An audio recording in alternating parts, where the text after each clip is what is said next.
तो बच्चों, स्वागत है आपके अपने YouTube channel study with Satish में। जल्द ही नोटिफिकेशन पाने के लिए लाइक, सब्सक्राइब व शेयर करना ना भूलें। और हाँ, यदि आप सबसे पहले वीडियो पाना चाहते हैं तो बेल आइकन को दबाना ना भूलें। तो आज हम पढ़ने वाले हैं निर्वाचन आयोग।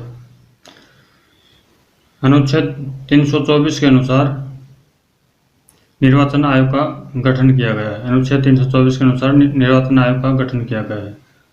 अनुच्छेद 324 भाग 15 में अनुच्छेद 324 और भाग 15 के अनुसार निर्वाचन आयोग का गठन किया गया है। निर्वाचन आयोग के अध्यक्ष की नियुक्ति कौन करता है? नियुक्ति करता है राष्ट्रपति। निर्वाचन आयोग के अध्यक्ष की जो नियुक्ति है वो राष्ट्रपति करता है। निर्वाचन आयोग में सदस्यों की संख्या कितनी होती है?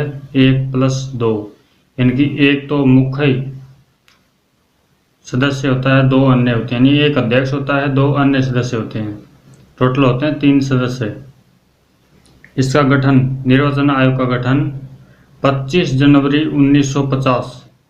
निर्वाचन आयोग का गठन कब किया गया? 25 जनवरी 1950 को निर्वाचन आयोग का गठन किया गया। मतदान दिवस 25 जनवरी को मनाया जाता है।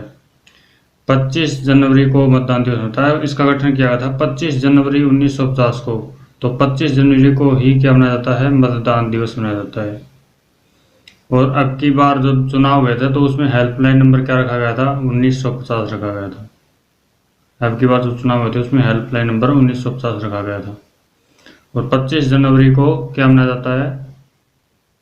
मतदान दिवस मनाया जाता है। मुख्य चुनाव आयुक्त, चीफ इलेक्शन कमीशन।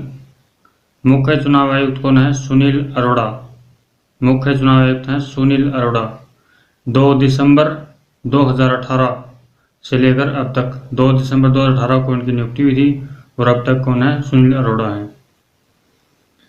2 अन्य चुनाव आयुक्त, 2 अन्य चुनाव आयुक्त कौन कौन से हैं? एक अशोक लवासा और सुशील चंद्र। अशोक लवासा और सुशील चंद्र। कार्यकाल, निर्वाचन आयोग का कार्यकाल कितना होता है? 6 वर्ष या फिर 65 वर्ष, इनमें से जो भी पहले होगा। 6 या 65 वर्ष में जो भी पहले होगा कार्यकाल होता है। 6 या 65 वर्ष जो भी पहले होगा। पद मुक्त, यानी कि ये अगर अपने पद का दुरुपयोग करते हैं तो इनको पद से मुक्त कैसे किया जा सकता है? विशेष बहुमत से। अगर यह अपने पद का दुरुपयोग कर रहे हैं तो इनको विशेष बहुमत से पद से हटाया जा सकता है। प्रथम चीफ इलेक्शन कमीशन, प्रथम चीफ इलेक्शन कमीशन कौन थे? सुकुमार सेन।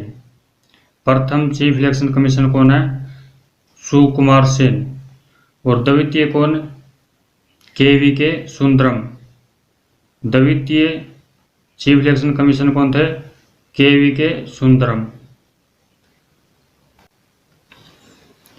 EVM, EVM क्या होती है? EVM फुल फॉर्म होती है electronic voting machine. Electronic voting machine, EVM। EVM का पहली बार प्रयोग किया गया था 1998 में राजस्थान, मध्य प्रदेश और दिल्ली में। संशोधन 1951 के तहत संशोधन किया गया था 1951 में। तब EVM का पहली बार प्रयोग, संशोधन करने के बाद में EVM का पहली बार प्रयोग किया गया था 1998 में। राजस्थान, मध्य प्रदेश और दिल्ली में सिर्फ 6 केंद्रों पर किया गया था। राजस्थान और मध्य प्रदेश में 5 केंद्रों पर किया गया था, दिल्ली में 6 केंद्रों पर किया गया था। संशोधन 1951 के बाद में, संशोधन 1951 करने के बाद में 1998 में EVM का पहली बार प्रयोग किया गया था, जिसमें राजस्थान और मध्य प्रदेश में 5 सेंटरों पर और दिल्ली में 6 सेंटरों पर EVM का प्रयोग किया गया था। संपूर्ण क्षेत्र में, पहली बार संपूर्ण क्षेत्र में EVM का प्रयोग किया गया था गोवा में। पहली बार संपूर्ण क्षेत्र में EVM का प्रयोग कहाँ किया था? गोवा में किया था। कब? 1999 में, विधानसभा चुनाव में। 1999 में किया गया था गोवा में और विधानसभा चुनाव के अंदर किया गया था। EVM का विधानसभा चुनाव के लिए, EVM का विधानसभा चुनाव के लिए पहली बार प्रयोग कब किया गया था? केरल के प्रारूर में। केरल के प्रारूप में किया गया था, केवल 50 केंद्रों पर किया था इसका। कब? मई 1982 में। इन चुनावों को सुप्रीम कोर्ट ने खारिज कर दिया था, इसलिए इन चुनावों को दोबारा करवाया गया था। उसके बाद ईवीएम का प्रयोग पर प्रतिबंध लगा दिया सरकार ने। फिर 1951 में संशोधन किया गया। कब? 1998 में संविधान संशोधन किया गया 1951। तब इसका पहली बार प्रयोग किया गया राजस्थान, मध्य प्रदेश और दिल्ली में। संपूर्ण भारत में 2004 के आम चुनाव में, संपूर्ण भारत में इसका प्रयोग कब किया गया? 2004 के आम चुनाव में ईवीएम का प्रयोग किया गया। कब? 2004 में आम चुनाव में। आम चुनाव मतलब लोकसभा चुनाव में। नोटा निर्वाचन आयोग ने अपील की सुप्रीम कोर्ट से। कब? 2009 में। नोटा का मतलब क्या होता है? None of the above. NOTA की फुल फॉर्म क्या होती है? None of the above. इसका निर्वाचन आयोग ने इसकी अपील की थी सुप्रीम कोर्ट से। कब की थी? 2009 में की थी। पहली बार प्रयोग किया गया नोटा का किसने किया था? छत्तीसगढ़ ने किया था स्थानीय चुनाव में। अपील की थी 2009 में, पहली बार प्रयोग किया था छत्तीसगढ़ ने स्थानीय चुनाव में। सुप्रीम कोर्ट ने इसको मान्यता दी थी 2013 में। नोटा की मान्यता सुप्रीम कोर्ट ने 2013 में दी थी और विधानसभा चुनाव में भी इसका प्रयोग किया गया। संपूर्ण भारत में 2014 से, संपूर्ण भारत में नोटा का प्रयोग किया जा रहा है 2014 से लोकसभा चुनाव में। किसमें किया जा रहा है? 2014 से लोकसभा चुनाव में किया जा रहा है। VVPAT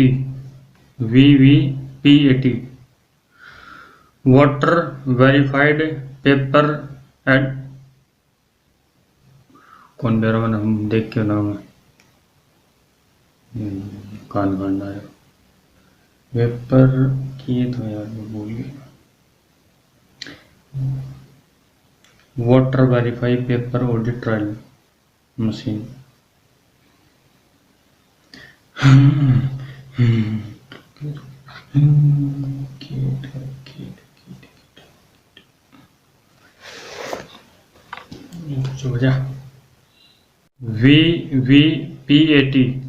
VVPAT फुल फॉर्म क्या होती है?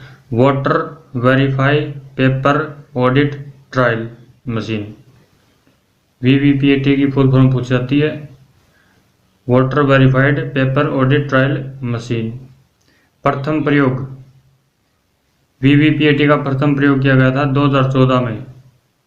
8 क्षेत्रों में किया गया था लोकसभा चुनाव में।